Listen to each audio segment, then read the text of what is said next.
Russia attacking our future, our children, our healthcare system, our schools. Welcome to the Wellness Musketeers podcast, your guide to navigating the world of health, wellness, and the art of living. I'm your host, Dave Liss, a DC-based media professional.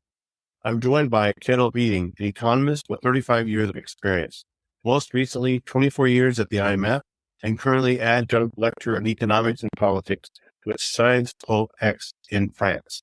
Kettle has significant experience working to help emerging market economies dealing with adverse shocks to the economy.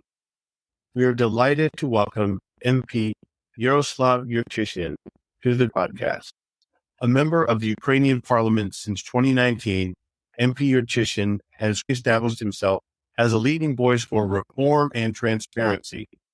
He currently serves as chairman of the Freedom of Speech Committee, roles that place him at the heart of Ukraine's efforts to strengthen its democratic institutions. Before entering parliament, MP Yurchyshyn was the executive director for Transparency International Ukraine, where he gained international recognition for his anti-corruption work. He's also been a member of the Civil Control Council at the National Corruption Bureau of Ukraine and played a key role in the reanimation package of reforms, a coalition of civil society organizations. Today, we'll discuss the recent bombings and attacks in Kyiv, the impact of war on Ukrainian society, and explore the broader challenges and opportunities facing Ukraine in these turbulent times. MP Yurchyshyn, we thank you for joining us. Before we get started, don't forget to subscribe and leave us a 5-star review. Your feedback helps grow this podcast. And with that, here's our conversation with MP Yaroslav Yurchyshyn. Welcome, Mr. Yurchyshyn. Russia has been stepping up their attacks on Kyiv. Very recently, there were massive drone attacks. Could you describe the impact of these recent attacks on Kyiv? In reality,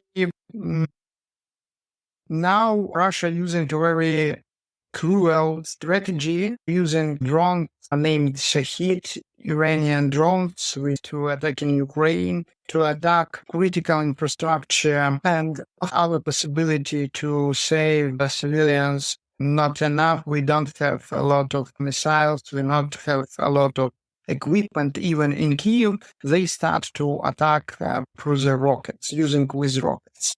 And the most terrible attack was several weeks ago. Then Russia tell that they try to attack something with connection with war, but in reality attack Children's Hospital of Madrid, one of the biggest hospital in country and unique in sphere because which our children have connection with very heart disease, cancer, heart diseases. But in our hospital, we don't have appropriate equipment to help our children. We lost not a hospital, we lost 100 lives because many of children now don't have possibility to receive treatment. They parents losing hope. So in reality, the goal of Russia not was to destroy something, but to attack our souls, our children. And it's the most cruel what they do. They doing that not only in Kyiv, in Kharkiv. Parental house was attacking in the beginning of war in Kyiv region, in small city.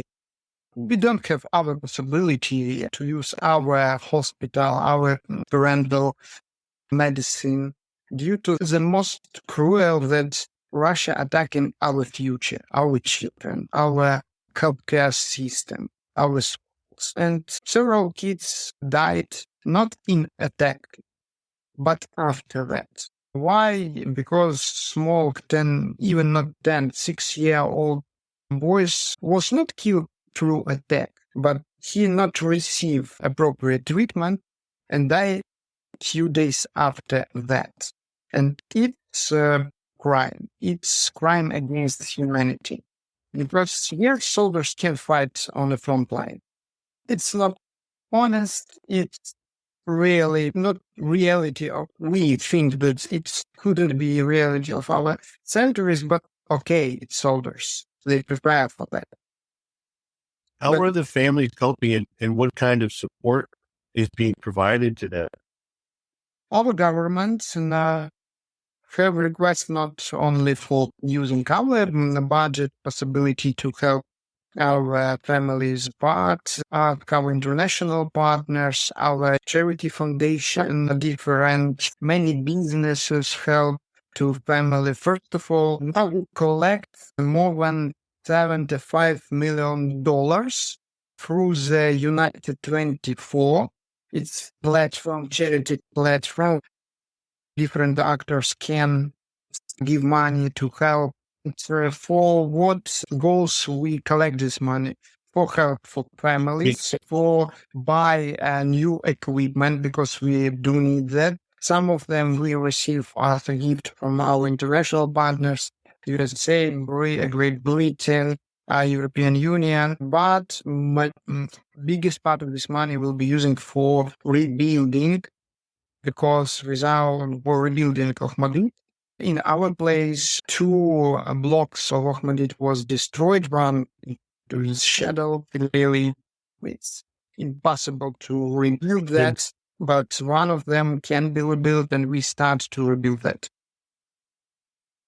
I have seen videos of live people passing water and caregivers with babies with cancer outside the hospital receiving some kind of nourishment. It was really something to see some of those images and videos. I don't know if you've met families on an individual level that are dealing with this. Yes, we have a list of families who are suffering after this attack, and each family receive needable care. Yes, in different situations. In some situations, we don't have any possibility to help, because when, for example, this 6-year-old boy, any help from any side, from government, from charity foundation, not to return son, parents, grandson, grand and granddad. Due to that, yes, in some situations, we don't have possibility to help. But for people who need care and treatment, we collect money. We now using our hospital through all the country. First of all, in western part of country, but not all can be transporting due to their illness and their condition. So we find possibility to replace them in our hospital in Kyiv. And it's very personal approach. Each family receive what they need: foods, care, houses, because part of family was not from Kyiv. It's a central hospital. Many people with children with cancer live there near the children. Now we're using our location, but for our healthcare system, it was a very strong attacking on. And due to that, yes, it cost a lot. But in this situation, we try to find any possibility to help. You mentioned that Russia is trying to break your soul. Basically, it's a terror campaign against Ukraine. And of course, it's very hard, but also the Ukrainian soul seems to be very strong. When it comes to actually pure infrastructure, like in particular energy, I would think that also something that they're trying to is to break down the electricity production, in particular, before the winter. How do you see that situation? Do you have alternative sources of energy production, for instance, or maybe have been able to reconstruct some of the facilities? Our Ministry of Energy tried to use all possibility to fix what we can fix. But previously we used old-fashioned post-Soviet type of energy supplying plants, and due to that, yes, it's very hard to repair them, because in some situations we even don't have enough materials for that, because it's produced only in Russia. Due to that, yes, now we have big program using different sources of energy, renewable energy, small plants, not big plants, which can be used in cities. There are many generators which help somehow to separate householding. And it's a big program. Yes, we create requests for our partners. I will say help a lot. We even have a big generators which can be used for some institution, and some dozen of them we using USAID mechanism, and some not a big city or not very big city, for example, Zhytomyr in often central part of Ukraine, create a mobile system, a separate system for city. It's for us, it's the one way to make our energy supply more mobile, more decentralized.